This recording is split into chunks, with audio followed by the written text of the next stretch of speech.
चिश्तिया सिलसिले में जितने भी पीरी मुरीदी वाले लोग हैं ना, आज जो सैयद यूनुस अल गौहर आपको रूहानियत की बातें बता रहे हैं, जो तरीकत की बातें बता रहे हैं ना, कि उनका मुर्शिद उनके लिए सब कुछ होता है, हम कहते हैं कि हमारा मालिक हमारे लिए सब कुछ है, तो लोग फतवे लगाने के लिए आ जाते हैं कि जो चिश्तिया सिलसिले में है ना लोग, इनसे पूछो ये अपने मुर्शिद को क्या मानते हैं। अपने मुर्शिद को अपना सब कुछ मानते हैं, क्योंकि तरीकत का कानून है ये, अपने मुर्शिद को अपना सब कुछ मानना पड़ता है। लेकिन अगर कोई कहता है नहीं नहीं ये सब झूठ है, हम अपने मुर्शिद को सब कुछ नहीं मानते, वो सिर्फ हमारा मुर्शिद है। देखो यार, मुरीदी का मतलब है बैत होना। बैत का मतलब क्या है? बैत का मतलब क्या है? बिक जाना। वो मुर्शिद के हाथ पे बिक जाता है। आज लोग कहते हैं कि मैं गौस पाक का मुरीद हूँ, मैं इसका मुरीद हूँ, मैं उसका मुरीद हूँ।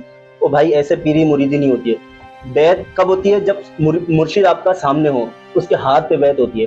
मैंने 12 साल मुरीद रहा हूँ, मैं अपने मुर्शिद को सब कुछ मानता था। अगर कोई ये कहे कि भाई ऐसा कुछ भी नहीं है, झूठ है सब कुछ, हर कोई नहीं मानता सब कुछ, लेकिन वो बंदा सिर्फ रस्मी तौर पे मुरीद होगा, रियल मुरीद नहीं होगा उसका। अगर रियल मुरीद है और वो अपने मुर्शिद से मोहब्बत करता है, तो वो अपने मुर्शिद को अपना सब कुछ मानता होगा।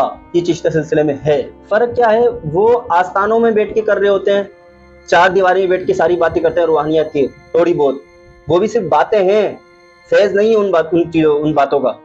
लेकिन सैयद यूनुस अल गौहर दुनिया के सामने सारी रूहानियत, शरीयत, तरीकत की बातें कर रहे हैं, उनका फैज भी दे रहे हैं, इसलिए उनको बुरा कहा जाता है, इसलिए उनके ऊपर फतवे लगाए जाते हैं। और ये लोग चैनलों पे बात नहीं कर रहे, दुनिया के सामने बात नहीं कर रही, खानकाहों में बातें कर रहे होते हैं, आस्थानों में बातें कर रहे होते हैं, इसलिए इन लोगों को कोई पकड़ नहीं पाता है। तो भाई ये कानून है तरीकत का, अपने मुर्शिद को सब कुछ मानना पड़ेगा, वरना आप आगे बढ़ ही नहीं सकते। क्योंकि मुर्शिद का काम होता है मुरीद के कल्ब को पाक साफ करना, उसके कल्ब को चमकाना, उसके नफ्स को पाक करना, उसके हुलिये को मजलिस से मुहम्मदी तक लेकर जाना, अल्लाह तक पहुंचाना, रसूल तक पहुंचाना, उसका ये काम होता है।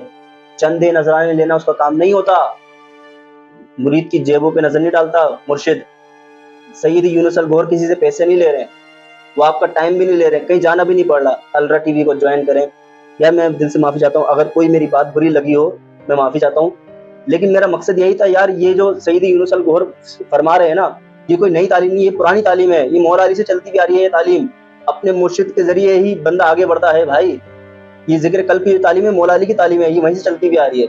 तो आप अलरा टीवी को ज्वाइन करें, आप इन रूहानियत को समझें, इस तालीम को देखें, तो इस बात आप खुद फैसला कीजिएगा। गौहर शायद मरहबा, कोई मेरी बात बुरी लगे तो माफ चाहता हूं।